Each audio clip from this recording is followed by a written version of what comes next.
समझदार होना बहुत जरूरी है आज के टाइम में, नहीं तो कोई भी बेवकूफ बना जाता है अगर समझदारी नहीं दिखाओ। और जो बेवकूफ लोग होते हैं वो अपना नुकसान खुद ही करते रहते हैं, अपने पैरों पे कुल्हाड़ी खुद ही मारते रहते हैं।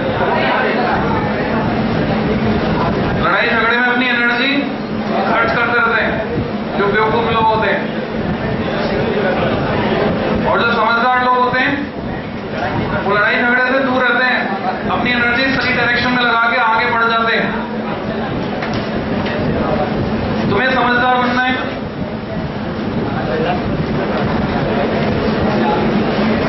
हम लोग पढ़ रहे थे, आज की डेट लगाओ 22/8/2016, लेक्चर नंबर लगाओ 45, लेक्चर नंबर 45।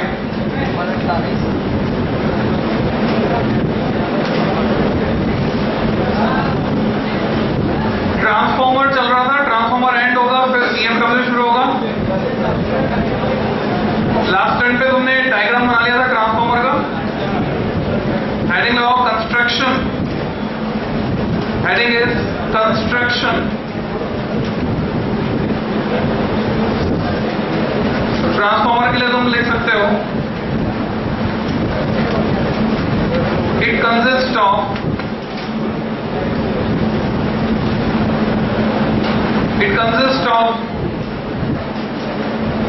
Two coils. इसमें दो कॉइल्स होती हैं।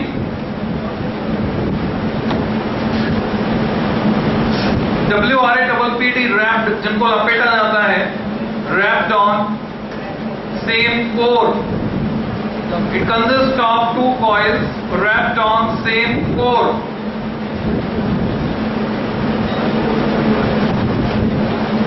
The input is applied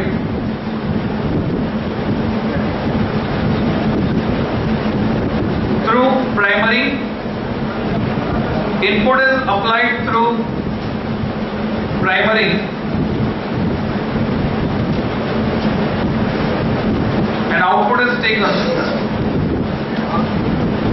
short form use कर सकते हो इनपुट के लिए I/P, आउटपुट के लिए O/P. Output is taken from secondary.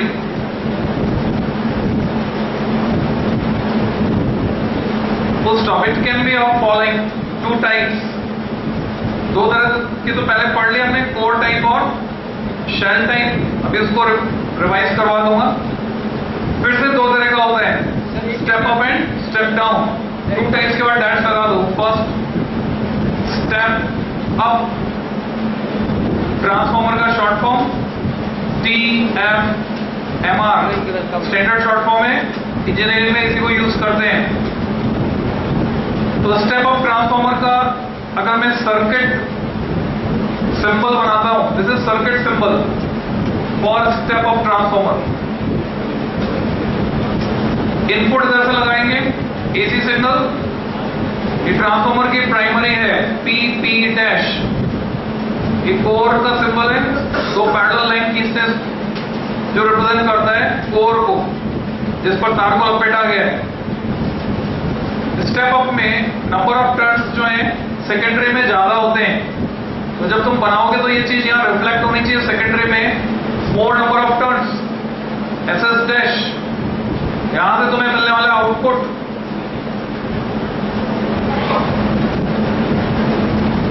अगर यहां पर नंबर ऑफ टर्न्स हैं कैपिटल N सबस्क्रिप्ट P, यहां पर है कैपिटल N सबस्क्रिप्ट S, तो पर्टिकुलर इस ट्रांसफॉर्मर में रिलेशन होता है NS greater than NP। Secondary में टर्न्स प्राइमरी से ज्यादा।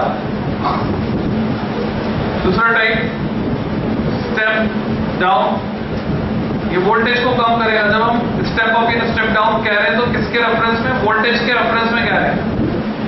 तुम ऐसा नहीं कह सकते कि करंट को कम कर रहा है, वोल्टेज को बढ़ा रहा है, तो करंट को कम कर रहा है इसलिए स्टेप डाउन बोलेंगे, उसको स्टेप डाउन नहीं बोलेंगे। रेफरेंस लेते हैं वोल्टेज का। The step down transformer logically तुम सोच के बना सकते हो कि प्राइमरी में ज्यादा टर्न्स होंगे कंपेयर टू सेकेंडरी, सेकेंडरी में कम होंगे। SS डैश, यहां से हमें मिलने वाला आउटपुट इधर से लगाएंगे AC इनपुट, ट्रांसफार्मर वर्क करेगा सिर्फ AC, PP dash 4 NS less than MP।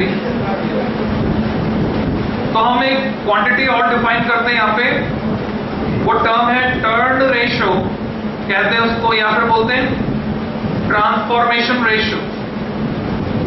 तो टर्न रेशियो या ट्रांसफॉर्मेशन रेशियो, ये टर्म तुम लिखोगे रेफरेंस साइड में, टर्न रेशियो और ट्रांसफॉर्मेशन रेशियो। इसको छोटे n से भी दिखाते हैं और स्मॉल k से भी दिखाते हैं। ये होता है number of turns in secondary का ratio number of turns in primary के साथ, NS/NP। तो जब मैं स्टेप अप की बात कर रहा हूं तो इसके लिए transformation ratio greater than 1, step down की बात कर रहा हूं तो ट्रांसफॉर्मेशन रेशियो लेस देन 1। तो सवाल उठता है क्या ऐसा कोई ट्रांसफॉर्मर होगा जिसके लिए ट्रांसफॉर्मेशन रेशियो होगा 1? तो जवाब है हाँ। स्टेबलाइजर जो होता है उसका काम होता है स्टेबलाइज करना, उसमें जितने टर्न्स होंगे प्राइमरी में उतने ही टर्न्स सेकेंडरी में। उसका इनपुट भी 230 है, उसका आउटपुट भी 230 है। तो वो कब पॉसिबल है? जब k = 1 होगा। तो स्टेबलाइजर काम कैसे करता है, स्टेबलाइज कैसे करता है? तो तुमने एक प्रॉपर्टी पढ़ी, self induction is also called inertia of electricity.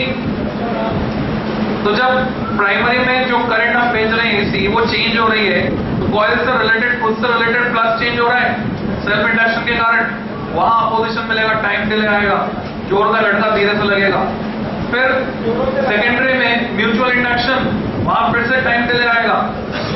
तो ये जो टाइम डिले है ये किस तरह से एक्ट करते हैं? जैसे कोई 6 मंजिल ऊपर से डायरेक्ट कूद जाए, हाथ पैर टूट जाएंगे, मर जाएगा। पर वही 6 मंजिल की ऊंचाई से स्लाइड में आता है फिसलता हुआ पानी के साथ विद डैम्पिंग इफेक्ट, तो कोई नुकसान नहीं होता उसको, गिर भी पानी में रहा है, स्लाइड करके आ रहा है। तो स्टेबलाइजर यही काम करता है। स्टेबलाइजर क्या करता था? स्टेबलाइज करता था। इंस्ट्रूमेंट जो है खराब होने से बच जाते थे, अप्लायंसेस डैमेज होने से बच जाते थे, क्योंकि जो सडन फ्लक्चुएशन होते थे उनको वो स्मूथ वेरिएशन में कन्वर्ट कर देता। वोल्टेज हाई आगे तो कम नहीं कर सकता stabiliser.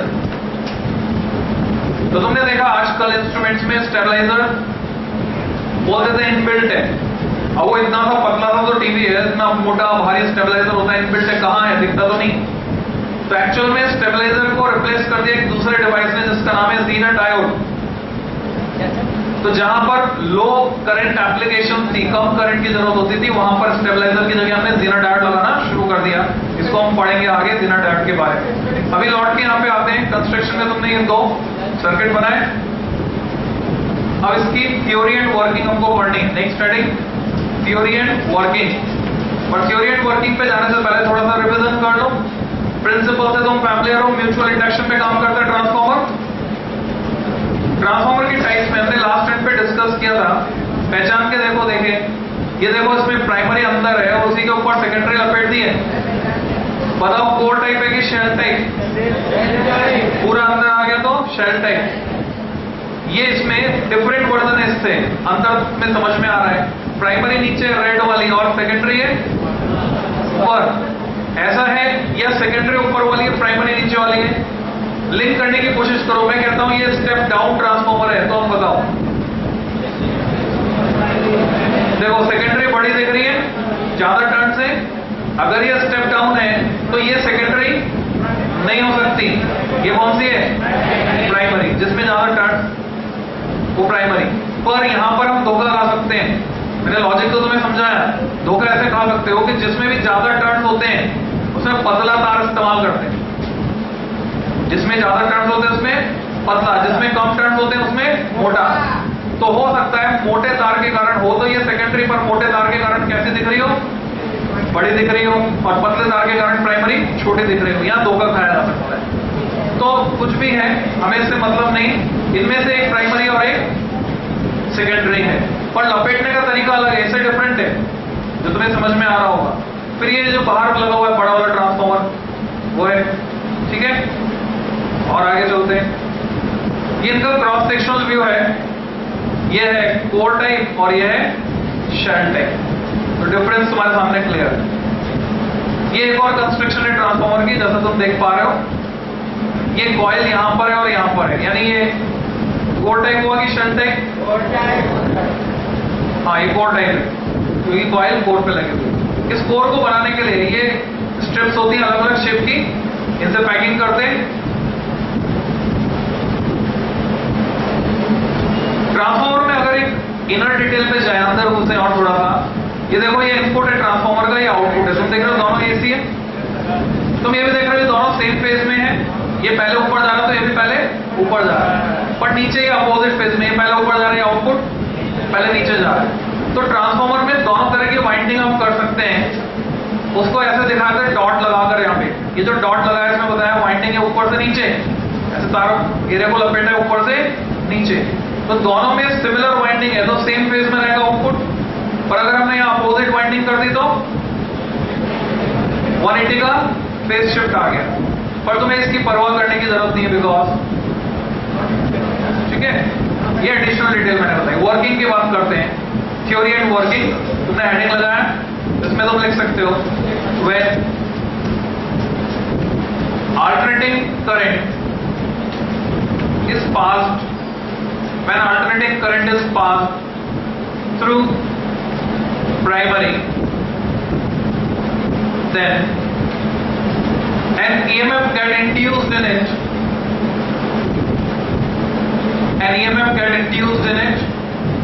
due to self-induction. An EMF get induced in it due to self-induction, given as E subscript P। या तो ये वाला सिंपल, और तुम छोटे ई से भी दिखा सकते हो, वो भी वैलिड है, minus NP times d5 subscript D यानी मैग्नेटिक फ्लक्स अपॉन dt। कितना EMF इंड्यूस होगा सेल्फ इंडक्शन के कारण। कहां से रिजल्ट निकाला? Faraday's law of EMI। Reference side में लिखना चाहो तो लिख सकते हो, from Faraday's law of EMI। NP number of turns in primary, EP EMF induced in primary, also due to mutual induction। Primary के पास में सेकेंडरी उससे रिलेटेड मैग्नेटिक फ्लक्स भी चेंज हो रहा है, also due to mutual induction, comma the EMF induced in secondary में EMF induced होगा, वो होगा ES होगा minus NS times d5p upon dt। अगर मैं दोनों जगह फ्लक्स सेम लिख रहा हूं, इसका मतलब है flux leakage is 0, no flux leakage, flux में कोई लीक नहीं हुआ है, ये मानते हुए। फिर हम जानते हैं एक रिलेशन तुमने पढ़ा था इंड्यूस्ड और अप्लाइड के बीच, V इक्वल टू कितना होता है? Minus E। इंड्यूस का उल्टा होता है अप्लाइड। तो मैं यहां से तीनों इक्वेशन से कंक्लूड कर सकता हूं, सो वी में राइट रेशियो लेयर पर क्या मिल जाएगा, सो वी में राइट ES अपॉन EP, जिसको मैं बराबर लिख सकता हूं VS अपॉन VP। ये हो जाएगा NS अपॉन NP, पर NS अपॉन NP तो हम पहले से जानते हैं किसके बराबर है, स्मॉल k, ट्रांसफॉर्मेशन रेशियो। ये फॉर्मूला मिल गया आपको ट्रांसफॉर्मर के क्वेश्चन सॉल्व करने के लिए। ये फॉर्मूला हर एक ट्रांसफॉर्मर के लिए एप्लीकेबल है, for each and every transformer this formula is applicable, provided flux leak 0। अभी इसमें करंट का रिलेशन नहीं आया, हम चाहते हैं करंट को एसोसिएट करें साथ में। तो करंट को एसोसिएट करने के लिए हम पावर को इंट्रोड्यूस करते हैं बीच में। हम जानते हैं कि ट्रांसफॉर्मर वोल्टेज को बढ़ाता है तो करंट की कॉस्ट पर करंट को कम कर देता है, पावर में कोई मॉडिफिकेशन नहीं करता। तो लिखोगे आल्सो फॉर 100% एफिशिएंट, जिसकी एफिशिएंसी है 100%, फॉर 100% एफिशिएंट TFMR। एफिशिएंसी होती है जैसे मोटर वगैरह की एफिशिएंसी डिफाइन करते हैं इंजन की, वैसे इसकी P out upon P in simple होता है eta equal to it is 100% यानी 1। तो रिलेशन मिल गया हमको, पी आउट होगा VS IS, सेकेंडरी के वोल्टेज और करंट का प्रोडक्ट, 3 होगा VP IP, प्राइमरी के वोल्टेज करंट का product, and it is equal to 1। इस रिलेशन को हम यूज करके रिलेशन निकाल लेते हैं करंट का। तो क्या रिलेशन निकल के आया, VS upon VP, similar format अगर रखना है, जो कि बराबर था, हमें पहले से पता है NS अपॉन NP। अभी तक SS ऊपर PP नीचे चल रहा है, बट जैसे करंट आई रिवर्स हो गया IP अपॉन IS। ये याद रखने का तरीका, करंट में रिवर्स हो जाता है P और S, and it is equal to K। कई बच्चे कंफ्यूज रहते हैं, K जो है कई बार NP अपॉन NS कर देते हैं, तो यहां से याद रहेगा तुम्हें K जो है NP अपॉन NS नहीं, K होता है NS upon NP, secondary to primary, क्योंकि ट्रांसफॉर्मेशन होने के बाद सेकेंडरी से आउटपुट मिल रहा है, और इसको कहते हैं ट्रांसफॉर्मेशन रेशियो। ये रिलेशन कंडीशन है, ये हमेशा वैलिड नहीं है। स्टार शर्तें लागू, और वो शर्तें क्या है, ये है अगर एफिशिएंसी 100% है तो तुम करंट के लिए रिलेशन लगा सकते हो, ट्रांसफॉर्मर के लिए रिलेशन 100% एफिशिएंट होने पे लगा सकते हो। और मजे की बात है कि ट्रांसफॉर्मर जो बनाया इंसान ने, ये ऐसा डिवाइस है जिसकी एफिशिएंसी, जितनी भी चीजें हमने बनाई उनमें सबसे ज्यादा है। इंजन वगैरह बनाते हैं 50% 60% एट दी मोस्ट एफिशिएंसी मिलती है। ट्रांसफॉर्मर में एफिशिएंसी 99.99% तक अटेनेबल है, अगर हम सुपर कंडक्टिंग मटेरियल ले लें, और बिना सुपर कंडक्टिंग मटेरियल के भी 95-90% तक एफिशिएंसी मिलती है ट्रांसफॉर्मर। तो सबसे ज्यादा एफिशिएंट जो डिवाइस हमने बनाया, ऐसा क्यों है, ज्यादा एफिशिएंसी क्यों है, क्योंकि ट्रांसफॉर्मर में कोई मूविंग पार्ट नहीं है जहां पे एनर्जी का लॉस हो रहा हो, कोई चलने वाली घूमने वाली चीज नहीं है, इसलिए इसकी एफिशिएंसी सबसे ज्यादा है। कंटिन्यू